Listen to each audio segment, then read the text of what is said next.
Vamos lá então, pessoal.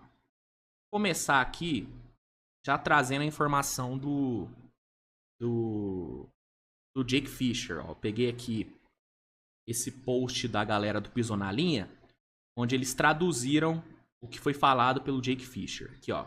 Informação do Jake Fisher. A suspensão de Jimmy Butler não foi só devido ao pedido de troca não oficial ou a uma abordagem questionável ao longo da temporada. Butler tornou comum a prática de não participar dos treinos de arremesso antes dos jogos pela manhã. Além disso, ele solicitou voos particulares separados do restante do elenco em várias ocasiões. E isso não vem de hoje, já que um antigo companheiro de time, o veterano Kyle Lowry, foi descrito como um dos mais incomodados com a postura de Butler enquanto o armador estava no Heat até meio do ano passado. O acúmulo de coisas levou à suspensão de 7 jogos por conduta prejudicial à equipe. Ou seja, segundo a apuração do Jake Fisher, que é uma fonte muito confiável, não é que o Heat decidiu do dia pra noite suspender o Butler. Claro que se ele não tivesse pedido a troca ali na coletiva, talvez o Heat, né, adiasse um pouco essa suspensão, né, adiasse essa punição, ou punisse ele de outra forma. Mas parece que era algo já de algum tempo, parece que era um incômodo do Heat há algum tempo a postura do Butler, uma postura meio que de diva. Do tipo, não vou treinar arremesso antes do jogo. Ou, não vou voar com o resto dos jogadores. Eu quero pegar um jatinho particular e ir pro jogo sozinho. É uma atitude de diva. É uma atitude de diva. E aí, você ter uma atitude de diva quando você tá jogando pra caralho e o time tá bem, é uma coisa. Os caras relevam. Por exemplo, em 23, foi 23 que o Heat chegou na final contra Denver, que minha linha do tempo é uma merda. Enfim, naquela temporada que o Heat foi finalista ali contra Denver, o Jimmy Butler podia ter comportamento de diva. Por quê? Porque os caras iam relevar. Pô, tá sendo meio babaca, atitudes meio babacas, mas o cara tá carregando nosso time. O que a gente vai falar? Uma coisa é você ter essas atitudes ali. Outra coisa é você ter essas atitudes nessa temporada. Só pra deixar claro, você não... O ideal é você não ser babaca em nenhum contexto, tá? Independente do contexto, o ideal para um jogador, ainda mais para um líder, como era o Jimmy Butler, é você ter uma atitude coletiva, do tipo, pô, vou voar com o resto do time.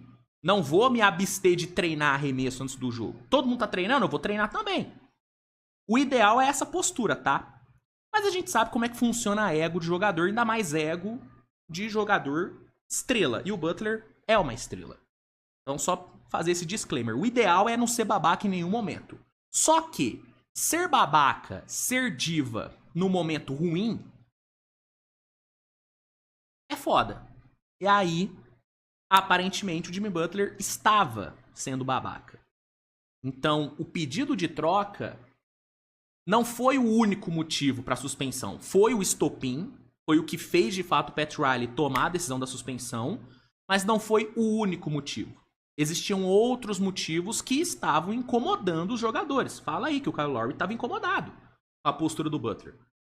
E aí você acha que, por exemplo, o Tyler Hero, que tá carregando o Heat nessa temporada, você acha que ele não ficava incomodado vendo o Jimmy Butler, que era pra ser o cara do time, tendo essas atitudes? Era óbvio que ele ficava incomodado. Tem certeza disso. Então, é isso. Foi um acúmulo de coisa. E aí, conectando com essa informação aí de bastidor do Jake Fisher, eu vou trazer aqui também essa matéria que foi publicada ontem ou hoje? Ontem. Foi publicada ontem lá no Jumper Brasil, que traz o seguinte título. Jimmy Butler está tentando sabotar o Heat, acusa lenda do time. Ídolo da franquia elogia Pat Riley e condena comportamento do astro que pediu para ser trocado. E aí, a lenda em questão é o Tim Hardaway, que é ídolo do Heat, e sim, ele é pai do Tim Hardaway Jr., que hoje joga no Detroit Pistons. Ele falou o seguinte: Você não deve desrespeitar as autoridades antes de tudo. E isso é o que Jimmy tem feito. Pat Riley está tentando conduzir o barco por águas turvas, mas esse cara atua como quem quer afundá-lo. Está tentando sabotar, mas não vai conseguir. Por isso estou ao lado de Pat nessa história. Você está sob contrato, então deve honrá-lo. É profissionalismo. Nós vamos ver o que vai... Peraí, quem falou aqui? Aqui. Nós vamos ver o que vai acontecer, pois ele tem uma opção de extensão de 52 milhões em seu contrato. Ele diz que vai recusar a cláusula, mas a princípio isso é loucura pra mim. Essa questão gira em torno de uma autoridade dizendo não aos desejos de alguém. E como sabemos, esses jogadores atuais não aceitam rejeição. Simples assim, em síntese. Então, você tem a informação de que o Butler vinha tendo uma postura meio ruim nos bastidores. E aí você tem o Tim Hardaway, que é ídolo do Heat, ídolo máximo do Heat. Não ídolo máximo, né? O ídolo máximo é o Dwayne Wade, que é fundador, né, do Miami Heat, basicamente. Mas o Tim Hardaway é um cara muito relevante no Heat. E aí você tem um cara desse que, obviamente, conversa com a galera lá de dentro. É óbvio que o Tim Hardaway conversa com os caras que estão ali dentro do Heat. Você tem um cara desse falando que o Butler tá tentando sabotar o time. Óbvio que a fala do Tim Hardaway é totalmente enviesada, porque ele tem uma relação muito boa com o Pat Riley. Então é óbvio que ele ia ficar do lado do Pat Riley nessa questão. Porém, o que ele fala não é totalmente errado. Quando você tá numa franquia séria, você respeita hierarquias. Você respeita hierarquias. Óbvio que o jogador pode ter a personalidade dele, óbvio que o jogador tem que dizer o que ele pensa, tem que... Sabe, ele tem que ter a liberdade de fazer o que ele quer. Mas ele tem que respeitar a hierarquia. Tem um chefe, tem um dono ali do time, respeita o cara. E eu acho que a fala do Butler na entrevista coletiva, ele pedir troca numa entrevista coletiva, pra mim, e deixando claro, ele pode fazer o que ele quiser. Se ele quiser chegar na entrevista coletiva, tirar a roupa, ficar de cueca e mandar o Pat Riley a merda, ele pode fazer isso. Ele pode fazer isso. Mas ele tem que entender que tem consequências.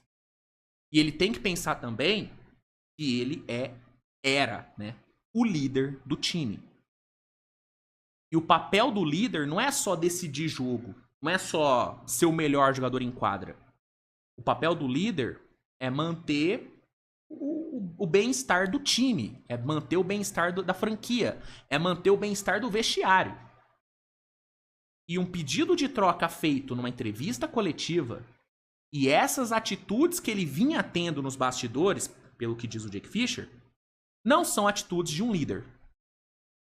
Não são atitudes de um líder, tá? Então, o que eu quero dizer é, o Jimmy Butler não é santo, tá? Eu vejo muita gente defendendo o Butler nessa novela e tratando ele como um pobre coitadinho. Ai, tadinho do Butler, ele não tá feliz no Heat, ele quer ser feliz, ele quer ganhar o dinheiro, ele pode ganhar o dinheiro, ele tem que ganhar o dinheiro.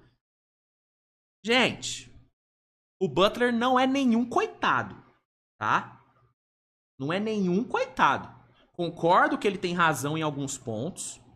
O Pat Riley também passa longe de ser uma vítima. Tadinho do chefe. Ai, não. Pat Riley tem muita culpa no cartório. Mas muita culpa. Muita culpa. Então não tem santo nessa questão. Não tem pobre coitadinho nessa novela. Não tem. Todos os lados erraram. E se a situação chegou nesse ponto de merda, é por conta dos dois lados estarem errados também. Entendeu? Então, é isso. O ponto dessa questão é, não tem coitado nessa novela. Jimmy Butler não é coitado, Pat Riley não é coitado.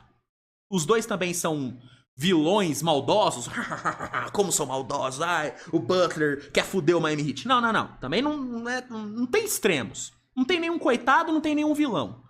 O que tem são dois egos gigantes, duas divas gigantes, porque o Butler é diva, mas o Pat Riley também é uma divaça. Uma divaça, o Pat Riley.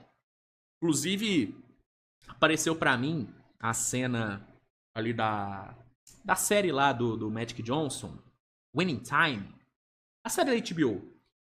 E a cena do discurso do Pat Riley ali no vestiário. Pat Riley que é interpretado pelo cara que fez o pianista. Bom ator, hein? Bom ator. Gosto daquele cara. E, mano, você vê aquela cena, óbvio que deve ter tido uma exagerada em alguma coisa, mas, porra, mano, eu consigo enxergar demais o Pat Riley falando aquilo lá. Consigo imaginar demais. Porque ele é uma diva.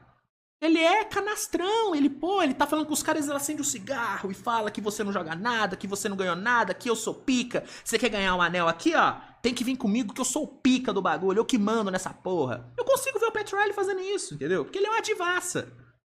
Então o que a gente tem nessa situação são duas divas com egos gigantescos batendo cabeça. E aí não tinha como não dar merda. Até demorou demais pra dar merda, né? Achei que ia dar merda na off-season. Na off-season passada, né? Então, enfim. É isso. A informação é essa. Jimmy Butler não foi suspenso só pelo pedido de troca. Foi um acúmulo de coisas que levou a essa suspensão aí de 7 dias ou 7 jogos? 7 jogos, eu acho. Eu falei 7 dias? 7 jogos. Suspensão de 7 jogos. É isso. É isso. Tá?